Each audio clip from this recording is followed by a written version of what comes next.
Okay, this is me raw face.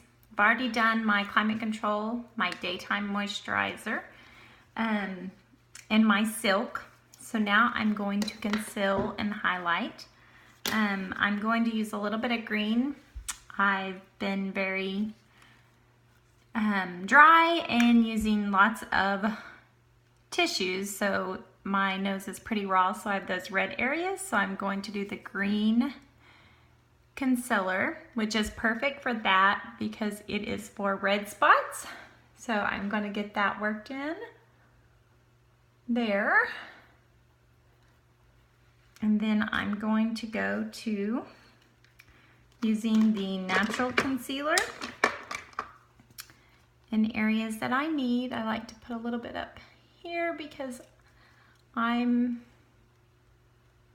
have my sunspots, age spots, kind of freckles. So I do a little bit through there. I'm gonna get that worked in really quick.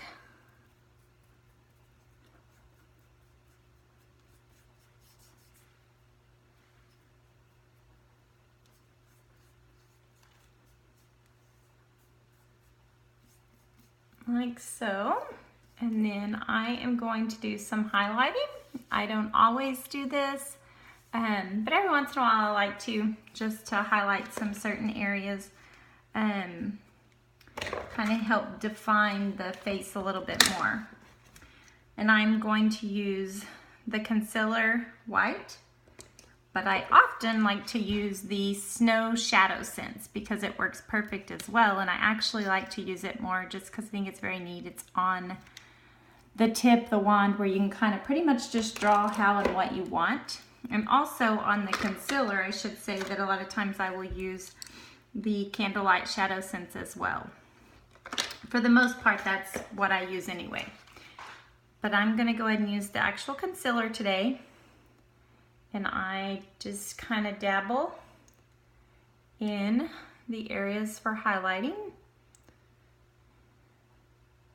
I like to kind of do right here because I like to try to kind of give a little bit more definition for my jawline and my cheeks.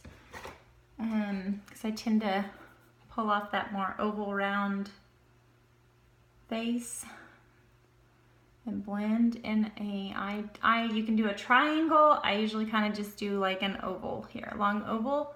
And then I go in my eyes and the T down the side of my nose for highlighting.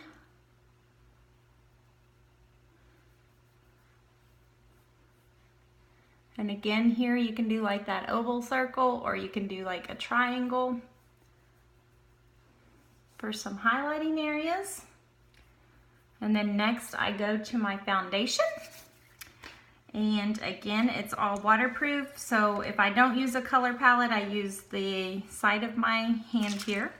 So I squirt it because I don't want any product wasted or left on my hands.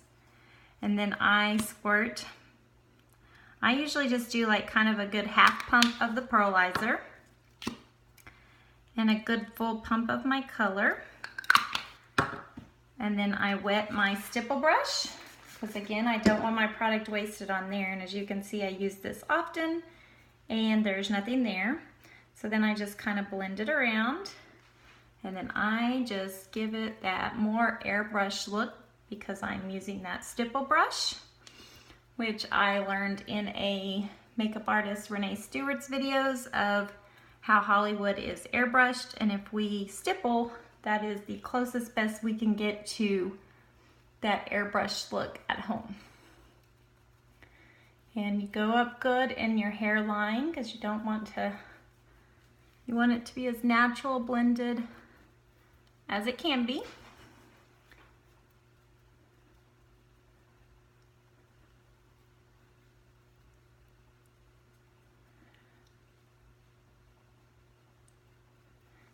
And again, I don't rub hard, I just kind of really blot mine a lot. May spread a little bit, but really just kind of more that blot feel.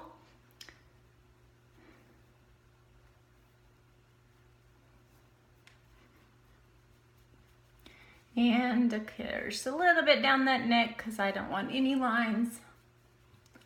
I'm really big, I like the very natural look.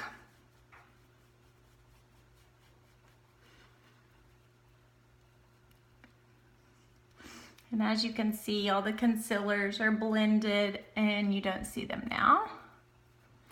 And that is my way of doing foundation. Not everybody uses pearlizer. I like that look. And as you can see on the brush, there's no makeup wasted or hand. Again, because waterproof, and I just spray it a little. You don't want to soak your brush, but just spray it a little. And that is that. Then I generally go ahead and get my bronzing dust. Not everybody uses it, but I do. And I go ahead and go over those areas that you kind of are more toning down, not your highlighted areas. So again, kind of down that jawline to kind of define there. And just a little bit down my nose.